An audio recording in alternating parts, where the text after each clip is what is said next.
But listen, women, when you have a lot of things coming at you, maybe you have small children, maybe your job is chaotic right now, maybe you don't have children and you're single. So everyone thinks that you should be able to do everything because you have all this time on your hands. And that feels really bad. So I'm not discounting any of that.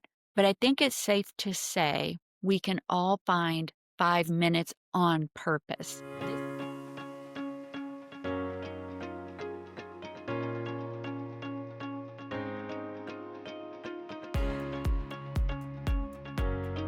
Consider yourself hugged. We are Tammy and Michelle, and your weekly hug starts right now. Hello, welcome, my hugged audience, our hugged audience. But as you can see, if you're on YouTube, it's just me today. And I'm inviting you, or I'm welcoming you to what you didn't know is going to be our season finale for season 6. Michelle and I got to talking and we realized how busy this season is for everyone. And we wanted to just condense our holiday peace tips based on what we've been teaching you for a long time now, and also based on a lot of things I've been doing on TikTok lately. So this is it for season 6. I'm sorry Michelle cannot be here with us today, but she is here in heart and spirit. And you'll notice I have my thankful shirt. I have my thankful mug. This shirt was given to me a few years ago by my dear friend Karen McCoy, who I am going to have breakfast with this morning. This episode drops the day before Thanksgiving, so I hope that you have so many things to be thankful for. And when it says thankful for coffee, you all know that, or I think you do, that I have Invisalign now. And so even though it says thankful for coffee, it's a reminder. But if you look in here, it's actually water. Okay, I'm thankful for water, but I can only have coffee in the short time during the day that I can have my trays out. So I am ever more grateful for coffee. All right, let's get to it. Our top 10 holiday hip tips. I wanted to share a story with you before I jump into the tips. I was doing a webinar a few days ago for a company, and there was a young mom on there, and she was telling me how Thanksgiving was always her favorite holiday, which you might know, me too. It's always been my favorite holiday. And she said, growing up, they would get in the car and go to the grandparents, go to the aunts, have this great food, enjoy each other's company. But now she has young children, and she said she hates it because there's the fighting, there's the I don't get to do the things that I always loved while I was growing up. And this sense of nostalgia, I think during the holidays is what we're all seeking. And I want you to have that feeling. And I wanted her to know that I felt her pain. And at the same time, I encouraged her. I said, I feel you on that, because even though it's been my favorite holiday, that doesn't necessarily mean that it's going to be everyone's favorite holiday. And it's different when you become an adult and you're more responsible for setting the tone, for getting people places, whether you have kids or not. It's just different when you're grown. And what I said was, maybe it's time for new traditions and creating that a new sense of peace and nostalgia. And she did not roll her eyes at me, which I appreciated, but I know sometimes there's this, yeah, right. This is just life. This is just the way it is. Well, you all know I talk a lot about the stress club. So what is it that's keeping us from having peace during the holiday season? And part of it is just we become these members of this club where suffering becomes the norm, where overwhelm and stress becomes just accepted parts of life. And I'm going to say, sure, there's going to be suffering. There's going to be overwhelm. Sometimes there's sadness and worry, but that should not be what we consider just life and the norm, because this is the only life that we have. This is it. So I wish in the next 20 minutes or so that I could just rock your world and change everything. And I'm going to try really hard, but I hope that you'll be with me in trying to at least implement these tips. So here we go. My first tip is to ask yourself what matters most this year. The story that goes with this: years ago, my daughter Lindsay worked for Disney Cruise Line. She worked on the boats for several years. And this particular holiday season was the first time she was not going to be home for Christmas. And we've always celebrated a lot as a family, all of the holidays. So we live in Nashville, just north of Nashville. we discovered that the ship was docking in Galveston, Texas on Christmas Eve. So Tim and I don't remember if we flew or we drove, but we went to Galveston. We coordinated this with her shipmate, Emma. It was so much fun trying to work it all out. And we got there, and that morning we went to Starbucks. We had brought decorations, not even really like gifts as far as like expensive things, but just small gifts. We set up a booth at Starbucks. Everybody was asking us what was going on. And we recorded it, and she showed up. Now, let me give you the funny part of this. I will post a link to this video or the video itself in the show notes, but Lindsay didn't know we were recording. And I had been texting with her that morning, just saying, hey, how are you doing? It's Christmas Eve. Have you docked yet? And just texting. And she gets there with her friend Emma. We have the phone recording. Apparently, I texted her, and she looks at her phone, and she's like, oh, Mom, calm down. She's been texting me all morning. And then she turned around, noticed we were there, and Mom, I didn't get upset. We repost that picture every single year. And I think it was 2015. So 10 years. I can't believe it. So the point of this is every year, something different might matter. That year, it made sense to leave the rest of the family.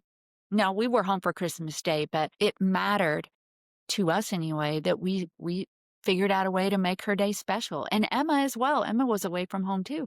And Emma was her very close friend, still is. So that mattered. And so what matters to you most this year? It might be finances. It might be that you're dealing with grief. It might be a family member. It might even be something that's going on in your work world. But just because it was something that mattered last year doesn't mean it's the same this year. And the prompt or the phrase that I wrote down for you is to say to yourself, write it down. This year, what matters most to me is, and what truly doesn't matter is. All right. Number 2, quit the superwoman myth, especially during the holidays. I remember my years of battling with perfectionism. And I remember when I was first married, my mom came over during the holidays and she started to help me, and she was folding towels. And then she said, sorry, never mind.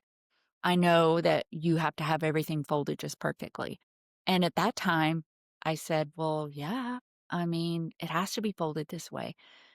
I've given that up a long time ago. If the towels are folded, then I consider it a win. But the problem with the superwoman myth is that, let's say, we go way above and beyond during the holidays. We put up 10 trees. Now, if you enjoy that, please understand that's fantastic. And if you and your friends or family and you do any of this together, it's great. But the research shows that if we're doing things like this because we're trying to be superwoman, what might happen is we expect a certain response. We expect that people will praise us or love us more. And it doesn't always happen. And then we become resentful, we become angry, and we hate the holidays. And that's not how we want it to be. So what I wrote down for you is for you to say to yourself, I don't have to earn my holiday through exhaustion and perfectionism. All right, say it after me. Yay, I heard you. All right, let's do number 3. This one Michelle talked about a lot, and it is the acronym HALT. So number 3 is HALT before you commit. And HALT stands for hungry, angry, lonely, tired. When we make decisions and we commit to something because we are hungry, angry, lonely, or tired, they're typically not good decisions. So maybe you're angry because you're doing all this for your family during the holidays. Maybe you're hosting Thanksgiving or Christmas or Hanukkah or whatever you celebrate, and you're angry. And maybe you spew off to people and say, I'm never doing this again. I am not hosting anymore. And that decision oftentimes doesn't stick, and it's usually not the best decision. Don't do it when you're hungry, angry, lonely, tired. Number 4, the 3-minute emotional reset. During the holiday chaos, there's sometimes overwhelm and noise and schedules and busy and traveling and all of the things. And you might just feel like you're absolutely losing your mind. So I'm going to set my timer on my phone just to prove a point. Now, you all have heard us talk about the minute, hour, day planning tool, which I will put a link to in the show notes. But for the holidays, I just want to make it simple. So I'm setting a timer right now, 3 minutes. All right. During those 3 minutes, I wrote down some things that maybe you can do. Step outside. I don't care if it's raining or snowing or freezing or hot wherever you are. Make sure you're covered. Step outside. Nature is your friend.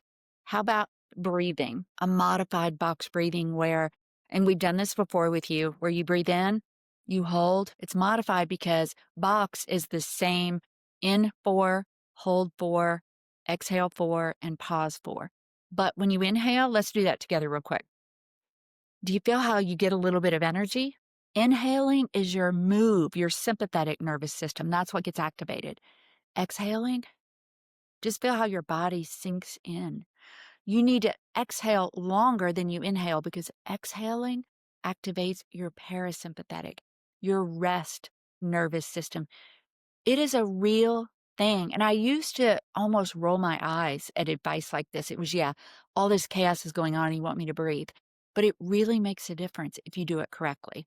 How about naming what's happening? Instead of saying I'm stressed out, or instead of not naming it, I'm overwhelmed because there's too much going on, there's a lot on my schedule, or I'm angry because no one is helping me. Name it, brings it back to your logical brain and helps you problem solve.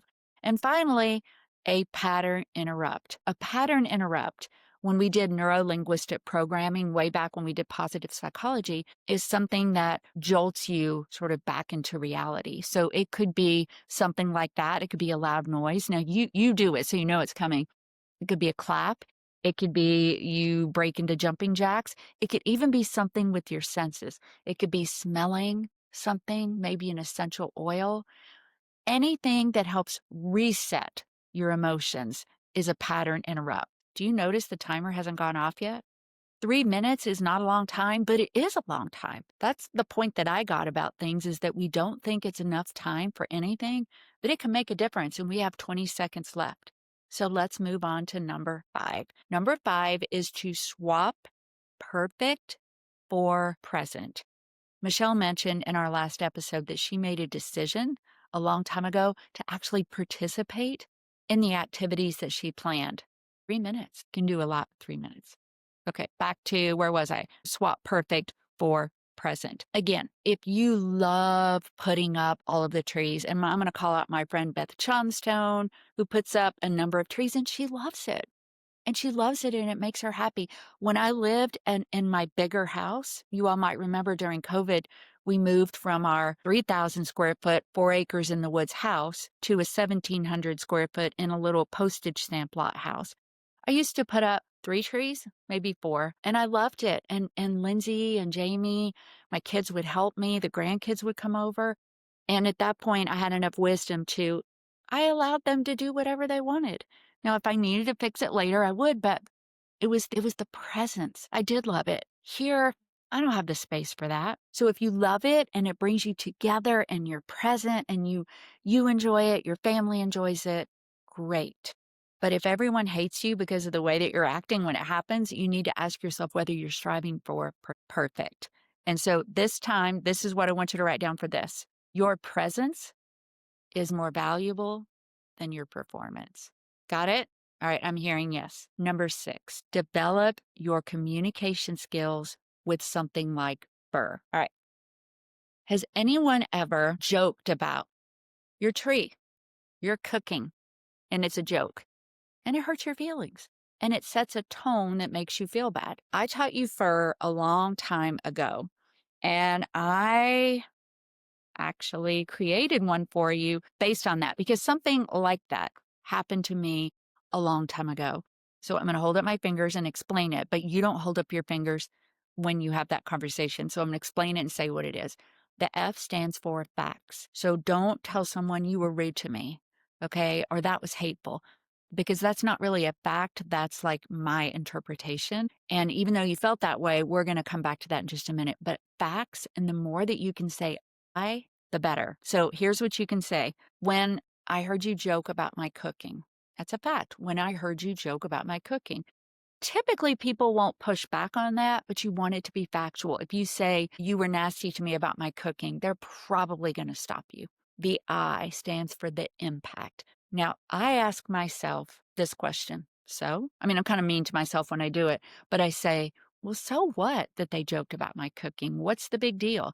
That's where you dig into the impact. When you state the impact, like why was it a big deal to you? You might use feelings words, you might use some other words. Let me show you what I mean. So the impact was something with a personal friend or a spouse or, something relational. Could be, it caught me off guard and it hurt my feelings. Now, if you're speaking with someone at work, you might say something like, it concerned me. Or you might use a less feelings word, but we're talking about the holidays and being with friends and family. So I'm going to say feelings words are good. The first R stands for respect. This is making a positive statement that helps preserve the relationship. And try not to lie or make it up. Say something that you really mean. Now, this is where you might want to say you because you're saying something positive about the person. So what you might say here is, I know you love humor and you weren't trying to hurt my feelings. Something like that. Okay. And the final R is your request. And this is where we often ask people to be more respectful or to not be rude. First of all, respect, what does that even mean? And second of all, we don't want to tell people, we don't want to make a request of what we want them to not do. We want to talk to them about what we want them to do. And so it could go something like this. Could you say that a little differently next time? Boom. It's what you need. It's the one thing that you want to request of them, and it takes a little bit of thought. So let me say it to you together. It could go something like this. When I heard you joke about my cooking, it caught me off guard and it kind of hurt my feelings. And I know you love humor and you weren't trying to hurt my feelings. Could you say things like that a little differently next time? Boom. Now, what they say back to you, it's hard to say, but you could actually role play with people so that you can learn these skills. It has really changed my life in so many ways. All right, let's move on to number 7. It's just so good. Pre-plan the hard moments. Many times we know what's going to be difficult during the holidays. I'll be honest with you. My children have moved out a long time ago. They're in their 30s, and Tim and I have been empty nesters for probably 10 years. And so we have our rituals, we have the way that we live, and our house now is very small. And you know that I have some anxiety. So when people come home, I know sometimes that can cause me some anxiety. The main reason is I think that I need to be responsible for everyone's happiness. Anybody else with me or saying amen? What I've done over the past few years. So to me, that's very recent. Is I've looked at the things I know I need to continue to do when we have children staying in the home or people here overall, but especially with staying here over the holidays. And it can be a couple days, it can be several weeks. I like to go to bed early, like 8 p.m. I get up early at 4 a.m. It's what I love, and it helps keep me grounded. It helps protect my mental health. And I'm not changing that now, not now. When my kids come home, I used to feel guilty about it. I used to think, oh, they're here and they're up by themselves and I should be spending time with them. I do spend time with them, but I know the hard moments are going to come if I don't protect my mental health. So it's things like that. Or what about grief? Maybe you've lost someone over the past year or 2 years or 3 years, and you know that the holidays are going to trigger your grief. What can you do to prepare for that? And I want to mention, I'm going to post a link to this as well. Michelle and I said that we were going to talk to you about grief. She has an article she wrote. I think it was in like 2017. It's amazing. She lost her mom, her dad, and her brother all within a fairly short time period. And she writes about how the one thing is that there is no right or wrong way to grieve. There's not a right or wrong way to do the holidays, especially in that first year. And if you're supporting someone who's grieving, remembering there's not a right or wrong way that they are grieving as well. So I wrote down a few things about what some of the other things that might happen: blended families, logistics, money, overwhelm. So when you know these things are going to come up, here's what I wrote down for you. The line I want you to write down. Hard moments don't have to catch me off guard. I can plan compassionately for them. All right, number 7 was really important. Number 8, use the 10-second thought swap. You may not even realize that your thoughts are going where they're going. And so catch them when they happen. How about things like, oh, I suck at this. Okay. How about I'm doing what matters? Or it's just too much. How about I can take the next step? Or how about they're judging me for not XYZ? How about shifting that to I'm honoring my limits? And write this down. My tiny reroute can lead to a huge emotional shift. I remember times in the past where I would say something like, oh, I'm so stupid. And that person who calls you out and says, you shouldn't say that about yourself. And honestly, years ago, inside my eyes would be rolling like, whatever, it doesn't matter. It does matter. I think there are ways to say that to people. I think calling people out makes them feel like criticized and scolded like a child, but it is important and it only takes 10 seconds. I'm not going to set my timer, but you get where I'm going with this. All right, number 9, create a mini joy ritual. So I'm going to set my timer this time for 5 minutes. Now, when I talked about the 3-minute emotional reset, so I just timed it or just set it. The 3-minute emotional reset is for you to do when you're having a moment, okay, to try to get your thinking brain back in charge. But how come we can't plan a 5-minute joy ritual just for myself? It's 5 minutes. And I don't ever mean to come across as discounting the challenges that you have in life. But listen, women, when you have a lot of things coming at you, maybe you have small children, maybe your job is chaotic right now, maybe you don't have children and you're single. So everyone thinks that you should be able to do everything because you have all this time on your hands. And that feels really bad. So I'm not discounting any of that. But I think it's safe to say we can all find 5 minutes on purpose. This is the one that is on purpose. So what would you do to create joy in your life if you set a timer and you went by yourself for 5 minutes? How about sitting with your coffee and a candle that smells good? How about that? How about looking at, if you have a tree and you celebrate Christmas, just sitting and looking at your favorite ornament? Remember, I said earlier, we crave those feelings of nostalgia.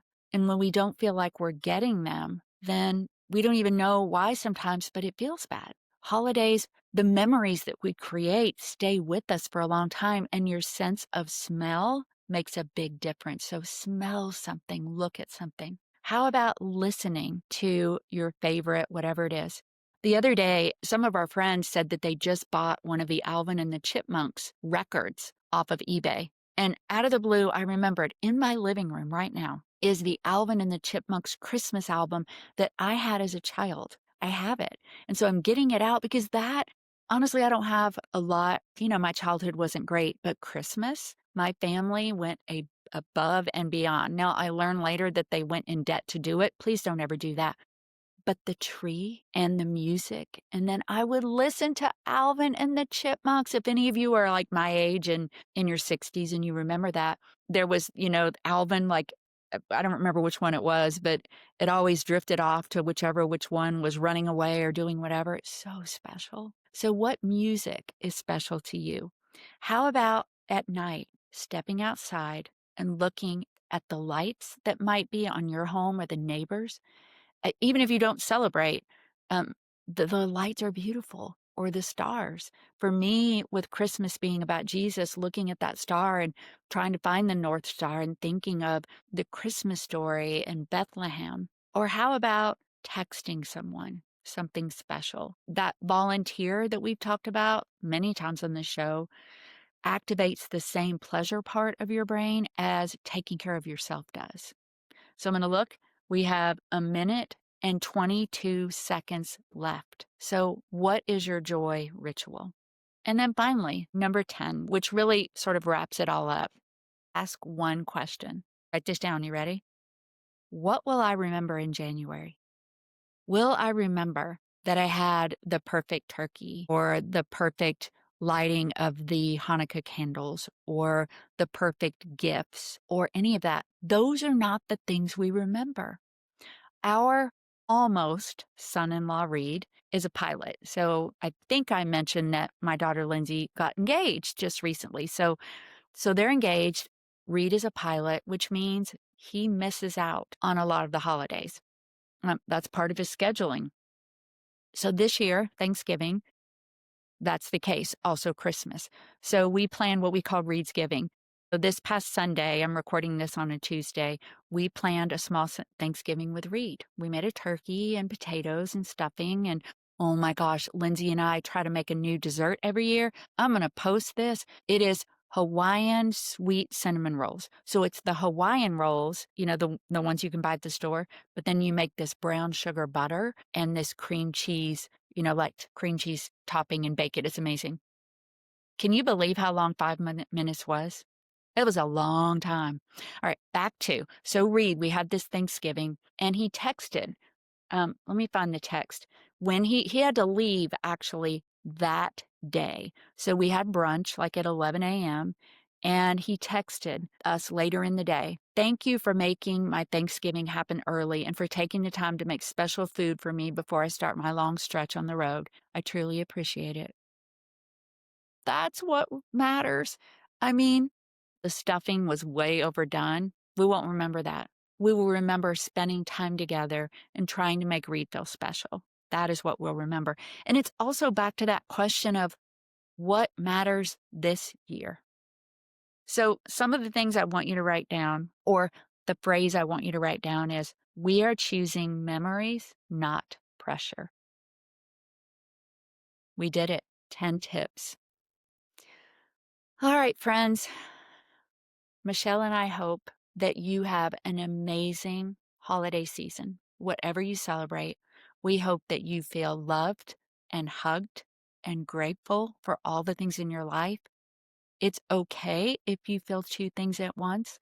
Just because you're frustrated or tired or even angry sometimes, it doesn't mean you can't feel gratitude at the same time. You know that, right? Two things at the same time, it's okay.